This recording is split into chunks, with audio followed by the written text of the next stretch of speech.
Russia didn't just invade Ukraine, it sold the world a lie and marched to war behind it. Denazification, protecting Russian speakers, pushing back against NATO. Putin's excuses were loud, polished and everywhere. They aired non-stop on state TV, echoed in press briefings, and for a while even convinced some global audiences.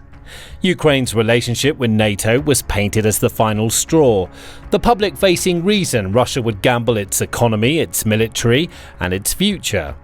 But none of that was the real reason, not even close. They were smokescreens, crafted distractions hiding something far more desperate, far more dangerous, and far more real. The true reasons Putin invaded Ukraine have nothing to do with Nazis or NATO expansion. They have everything to do with existential anxiety, economic desperation, and a dying empire's last gasp of relevance. Today, we're pushing aside the propaganda to uncover what no one talks about, the real reasons Russia started this war, and why Putin can never let it end. And to do that, we need to go way back in history.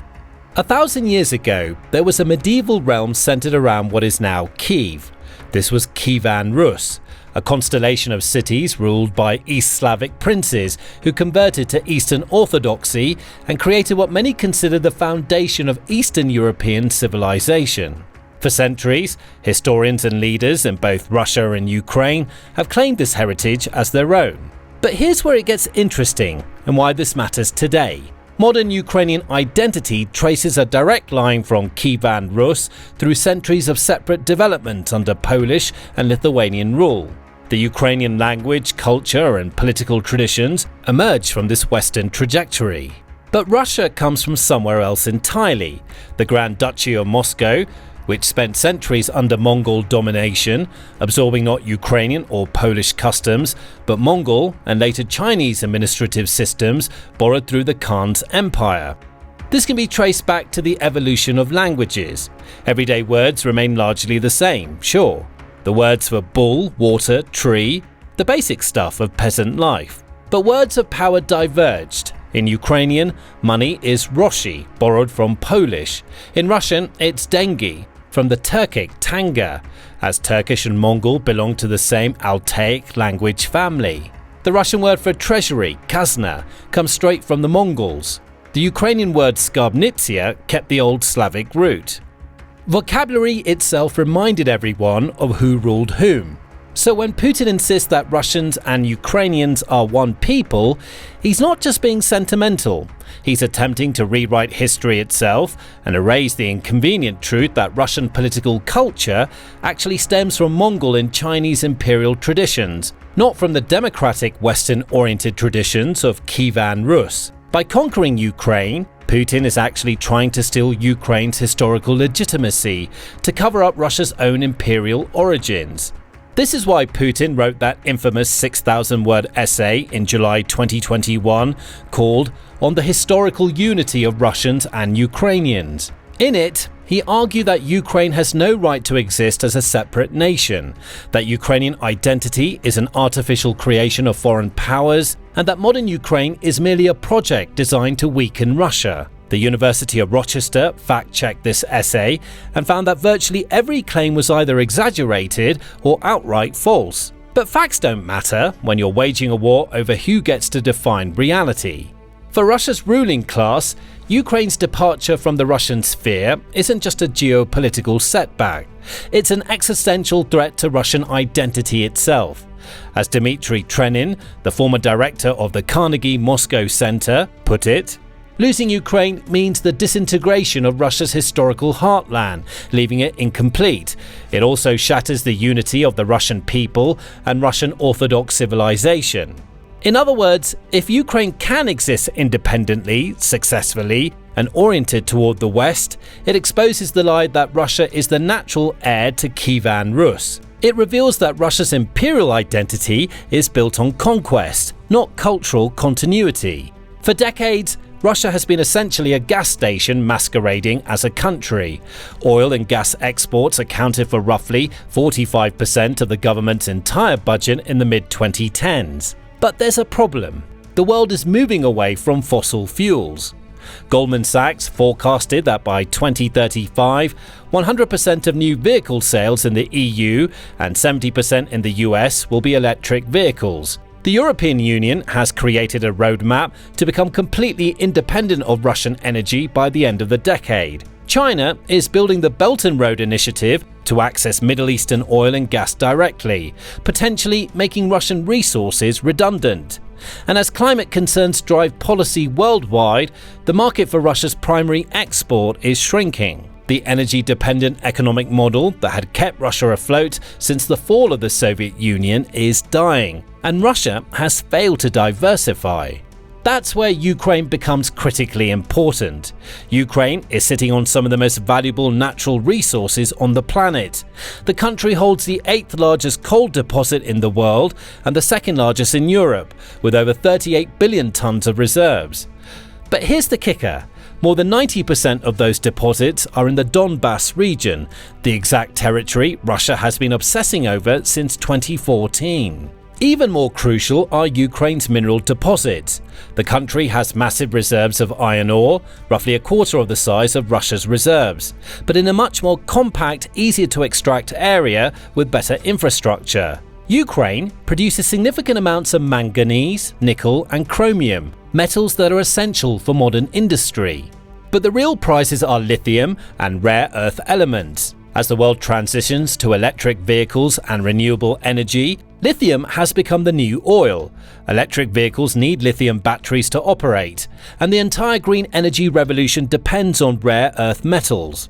Ukraine has untapped lithium deposits and a well-developed metallurgical industry perfectly positioned to exploit them. Russia, by contrast, has minimal lithium reserves and an outdated, inefficient industrial base. Think about what this means. Russia's entire economic model is based on exporting fossil fuels that the world no longer wants. Ukraine, meanwhile, has the exact resources the world desperately needs for the next century. If Ukraine develops these resources independently, especially under Western investment and EU integration, it can become strategically indispensable while Russia becomes obsolete. And there's more. Ukraine's natural gas reserves are estimated at around 1.1 trillion cubic meters officially, but some reports suggest that the actual reserves could be nearly 5 times larger, up to 5.4 trillion cubic meters. Most of these reserves are located either in the Donbas region or under the Black Sea, both areas that Russia has targeted. If Russia gains control over the occupied territory through any peace deal, it will capture roughly 80% of Ukraine's natural gas reserves. This is another huge reason why Russia is fighting. It's about controlling the resources that will determine which countries matter in the 21st century economy. This has been one of the main drivers of war anywhere in history, and history is repeating itself. But there's another crisis driving Putin's desperation, one that gets far less attention but maybe even more catastrophic. Russia is running out of Russians. Shortly before the fall of the Soviet Union in 1989, Russia's fertility rate was around 2.01 children per woman, the exact replacement level needed to maintain a stable population. But in the chaos of the 1990s, as the Soviet system collapsed and the economy imploded, the fertility rate plummeted to as low as 1.16, all the while staying under 1.4 for 14 straight years. In practical terms, Russia's population went from 148 million in 1991 to 137 million by 2022. That's 7 million people just gone, and the trend is accelerating. The UN estimates that Russia's population could fall to between 74 and 112 million by the end of the century. Using the pre-war figure, that means Russia could lose between 25 and 50% of its current population in the next 75 years, compared to a projected global population decline of only 20%. But it gets worse. The birth rate collapse of the 1990s and early 2000s created a generation gap. Russia now has a massive deficit of young adults in their 20s and 30s, the people who should be starting families right now. Since they don't exist in sufficient numbers, Russia is facing a positive feedback loop with extremely negative results. Fewer parents mean fewer children, which means fewer parents in the next generation. And here's the kicker.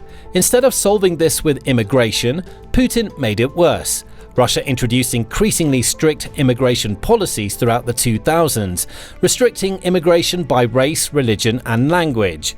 The 2002 law was particularly restrictive, and while it was loosened in 2005, Putin emphasized that Russian speakers would be prioritized.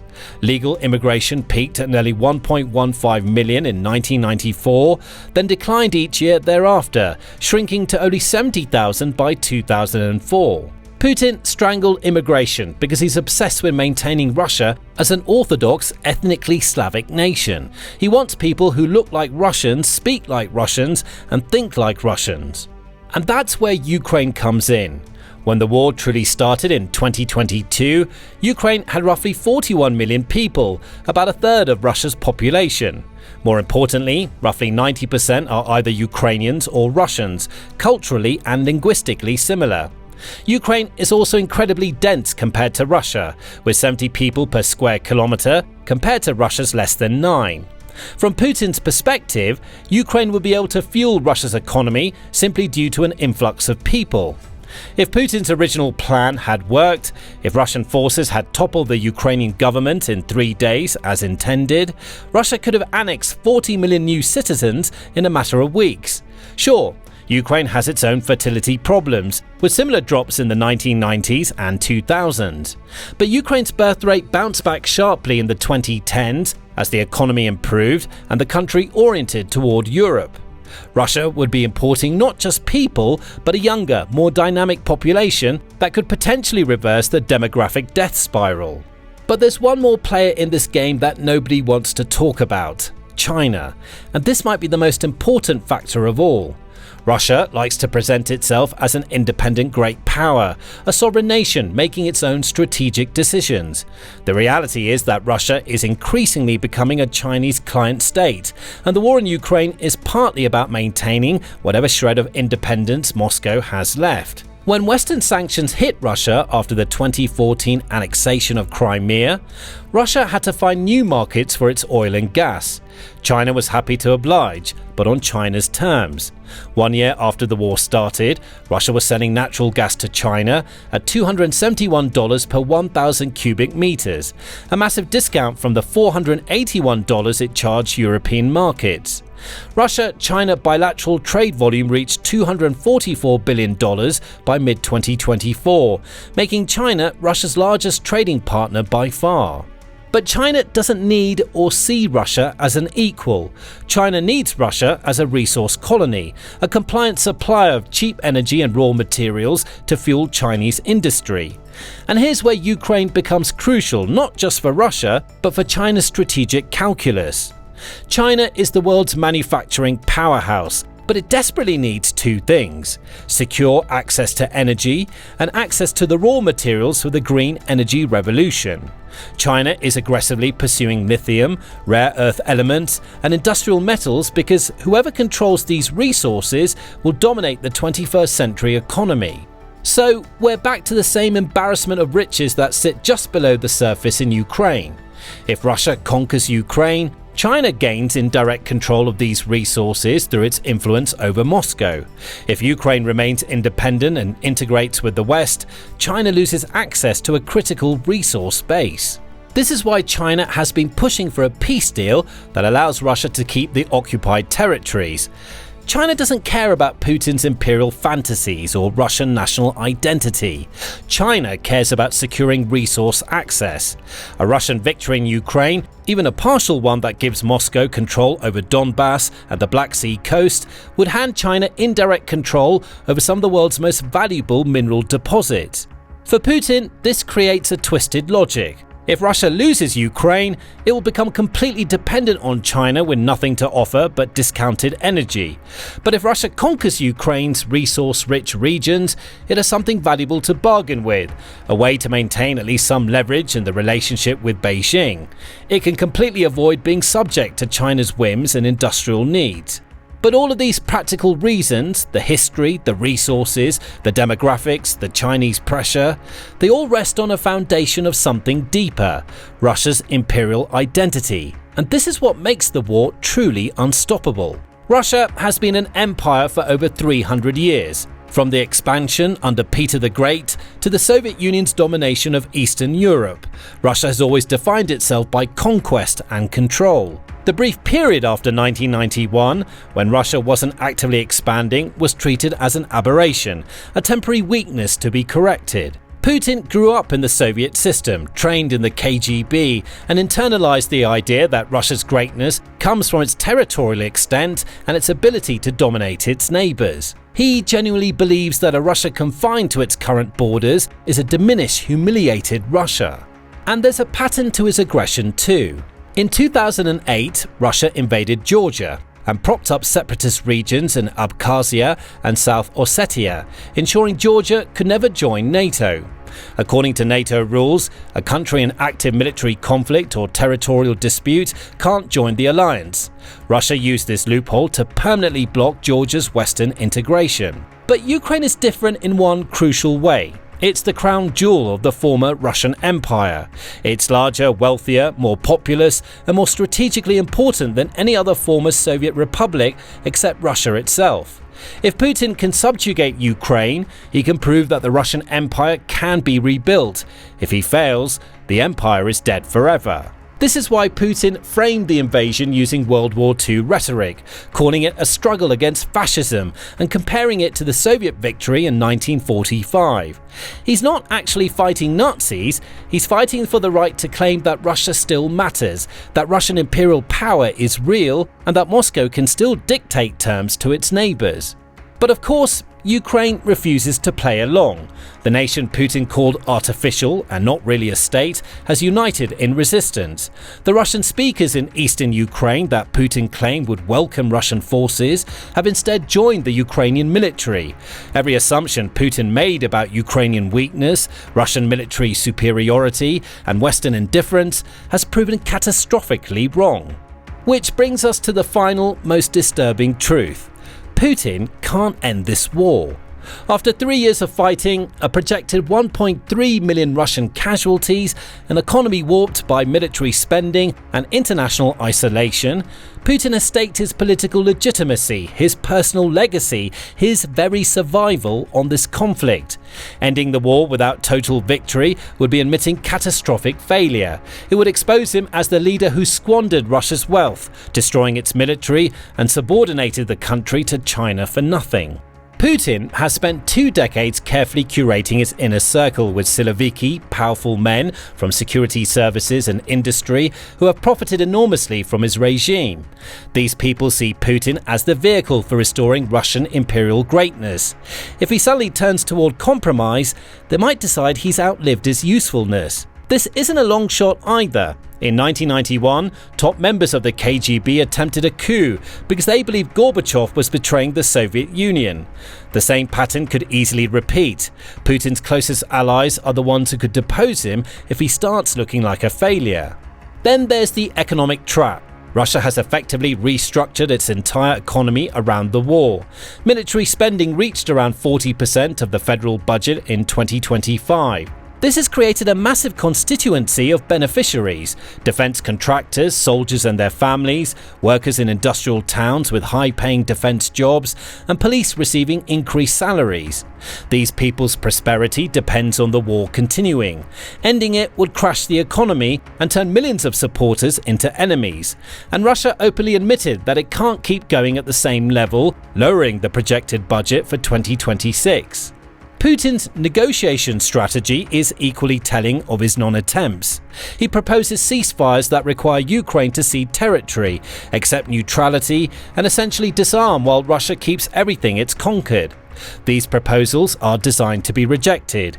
Each refusal allows Russia to claim Ukraine is the obstacle to peace while justifying continued fighting. And the worst of all, Putin believes time is on Russia's side. He thinks Russia can outlast Ukraine in pure attritional warfare. Yes, on paper, Russia is bigger, tougher, and more willing to absorb casualties that would be politically unacceptable in democratic societies. But the actual mathematics is nightmarish. Based on the current rates of progress, it would take Russia over 200 years to conquer all of Ukraine, during which it would suffer approximately 100 million casualties, nearly 75% of its current population. The war would literally grind up generations of Russians until both countries were shells of their former selves. For Putin, this might even be an acceptable outcome, as he could go down in history as the last Russian president. Ultimately, Putin invaded Ukraine because he believed Russia's survival depended on controlling Ukrainian territory, Ukrainian resources, Ukrainian people, and most importantly, Ukrainian history.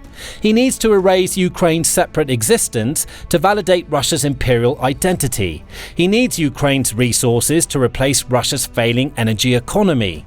He needs Ukraine's population to solve Russia's demographic death spiral. And he needs a victory, any victory, to justify his regime to the Russian people and his inner circle. But he's failed. Ukraine has proven more resilient, more united, and more capable than anyone, including Putin, imagined possible. The Russian military has revealed itself as corrupt and ineffective. The vaunted Russian economy has survived sanctions, mainly by becoming a Chinese vassal. And the world has seen that Russia's claims to great power status rest on nuclear weapons and nothing else. The true reason Russia started the war in Ukraine is desperation. The formerly great empire is facing a collapsing economy while being led by an aging dictator who believed conquest could solve everything. That's the truth no one talks about, and that's why this war is far from over. Thanks for watching. Now, to learn more about Ukraine's plan for surviving and possibly even winning the war, check out this video. And to stay up to date on the most recent events or analyses of global geopolitics, subscribe to The Military Show for daily videos.